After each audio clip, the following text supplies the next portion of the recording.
ස්මාර්ට්ෆෝන්ස් වල මිල ගණන් පිළිබඳව ඔයාලා ගොඩක් අයගේ මගේ කලින් වීඩියෝ එකක් පිළිබඳව ප්‍රශ්න අහලා තිබ්බා. ඉතින් මෙතනදී ගොඩක් අය අහලා තිබ්බ ප්‍රශ්නයක් තමයි මේ ෆෝන් වල ප්‍රයිසස් මෙච්චර වැඩි ඇයි? ඒක ප්‍රශ්නයක්. ඒ වගේම දෙවෙනි එක මේක අඩු වෙන්නේ නැද්ද? මේක තව කොච්චර කල් යයිද මේ විදිහට ෆෝන් එකක් අපිට කලින් තිබ්බ ගානට ගන්න? පුළුවන් වෙයිද බැරි වෙයිද? මෙන්න මේ වගේ ප්‍රශ්න ගොඩක් ඔයාලා අහලා තිබ්බා මේ ස්මාර්ට්ෆෝන්ස් වල ප්‍රයිසස් පිළිබඳව. ඉතින් කලින් වීඩියෝ එක අනිවාර්යෙන් බලන්න ඕනේ. ඒකේ ඔයා වැදගත් වෙන කාරණා ගොඩක් මම මේ වීඩියෝ එක තුල කතා කරා.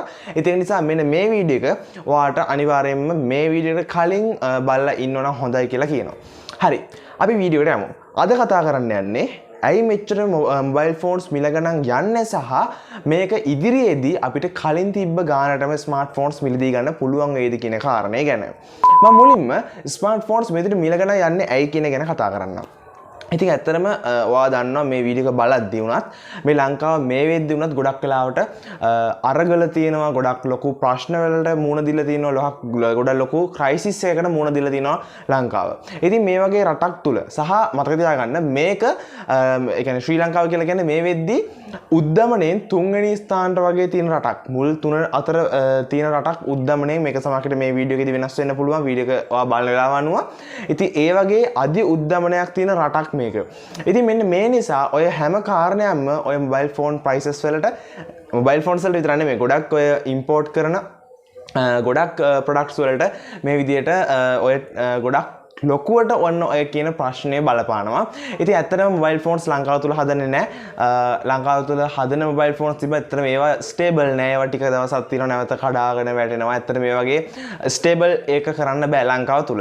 ඉතින් ගොඩක් තියෙන ස්මාර්ට්ෆෝන්ස් හැම එකක්ම ඉම්පෝර්ට් කරනවා වෙනත් රටවලින්. ඉතින් ඔන්න ඔය ප්‍රශ්නය එක ගත්තන් පස්සේ ස්මාර්ට්ෆෝන් එක ප්‍රයිස් එක සහ දැන් තියෙන ප්‍රයිස් එක ඇයි මේක මෙච්චර මිල ගණන් යන්නේ?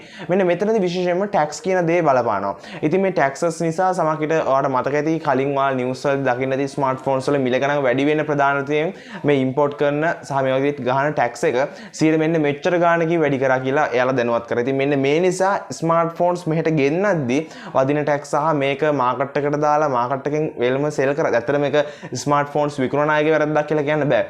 රජය විසින් දෙන විදියට ගත්තන් පස්සේ ඉතින් එතනින් ඒ ටැක්ස් එකත් එයාලා අය කරගන්න. ඉතින් සාමාන්‍යයෙන් මේ වැට් කියන වැලියු ඇඩඩ් ටැක්ස් කියන ගත්තන් පස්සේ ඒක ගෙවන්න ඕනේ අපි. ඒ කියන්නේ ඒ ටැක්ස් එක ඇඩ් කරන් පස්සේ ඒ ඩිවයිස් එකට එහෙම නැත්නම් ඒ ප්‍රොඩක්ට් එකට ඒක අන්තිමේට ගෙවන්න වෙන්නේ පාරිභෝගිකයට. පාරිභෝගිකයා මිලදී ගද්දි තමයි ඒ ඩිවයිස් එක හොය ඒ ප්‍රොඩක්ට් එක එතනදී සම්පූර්ණයෙන්ම අපි ඒ ටැක්ස් එකට මේ හැම දෙයකම ගෙවලා තමයි අපි ෆෝන් එක ගන්නෙ. එහෙම නැත්නම් ඒ ප්‍රොඩක්ට් එක අපි ගන්නෙ.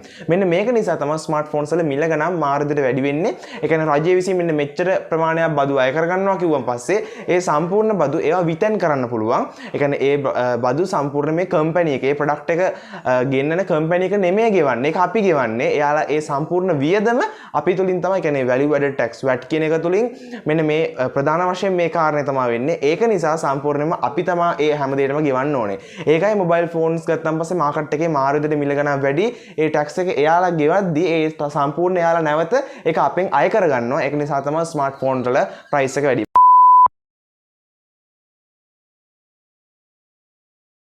සහ ඊළඟ කාරණය මේක ඉදිරියේදී හරියයිද කියන එක. ඇත්තටම ඒකට මට උත්තරයක් දෙන්න බෑ. මොකද මේ වගේ ලොකු ක්‍රයිසිස් එක රට තියෙන්නේ. ඉතින් ඒක නිසා කොහෙත්ම මේකට අපි සාධනීය පිළිතුරක් බලාපොරොත්තු වෙන්න බෑ. හෙට හරියයි අනිද්දා හරියයි ඊළඟ අවුරුද්ද හරියයි තව අවුරුදු 5කින් 10කින් හරියයි කියලා කියන්නත් බෑ. මොකද නැවතත් තව මේක යථා තත්ත්වයටපත් වෙන්න බෑ. සමහරවිට ඉදිරියට අපිට කොහොමද මේ යථා තත්ත්වය කියන්නේ තිබ්බ මිල ගණන් වලට එයි කියලා නම් කොහෙත්ම කියන්න බෑ. හැබැයි සමහරක් විට මේක එක තැනකදී නතර වෙයි. ඒ කියන්නේ මේක ස්ටේබල් වුණොත් දැන් තියෙන ෆෝන් එකේ ප්‍රයිස් එක දැන් තියෙන සාමාන්‍ය 20000ක ෆෝන් එක 37000කට 40000කට වගේ තියෙන්නේ. අන්න ඒ ප්‍රයිස් එකකින් ස්ටේබල් වුණොත් හොඳයි. එහෙම වුණොත් අපිට ඒ ප්‍රයිස් රේන්ජ් එකට ගන්න පුළුවන්. ඒ කාලෙත් එක මේක තවත් මේ විදිහට වෙනස් වෙවි ගියොත් තවත් ඉදිරියට යනවා. ඉතින් ඒක නිසා කොහෙත්ම සාධනීය පිළිතුරක් බලාපොරොත්තු වෙන්න බෑ අපිට. ෆෝන්ස් වල ප්‍රයිසස් අඩු වෙයි කියන එක ගැන. ඉතින් වීඩියෝ ටිකක් දික් වුණා. මම මේක සාමාන්‍යයෙන් ගොඩාක්ම සරල විදිහට කියන්න ගියේ. චුට්ටක් එක්ස්ප්ලেইন කරද්දී පොඩ වෙලාවක් ගියා. ඉතින් ඒක නිසා මතක තියාගන්න වීඩියෝ එකේ සාරාංශයක් විදිහට ෆෝන්ස් වල ප්‍රයිසස් නැවත යථා තත්ත්වයටපත් වේද කිව්වොත් කවදාවත් යථා තත්ත්වයටපත් වෙයි කියලා නම් බලාපොරොත්තු වෙන්න බෑ. ස්ටේබල් එක තැනකින් නතර වෙන්න පුළුවන්. අන්න එහෙම වුණොත් හරි හොඳයි කියලා කියන්න බෑ. කියන්නේ දැන් ෆෝන් එකක් වගන්නේ 25000ක ෆෝන් එකක් මේ වෙද්දී 45000ක වගේ වෙනවනම් එන්නේ ඒක එතනින් 45000ම තිබ්බොත් ඒක හොඳයි කියලා කියන්න වෙන්නේ. මොකද හේතුව එතනින් එහාටත් තව වැඩි වෙන්න පුළුවන් මේ ක්‍රයිසිස් එක තවත් ලොකුවට ගියොත්.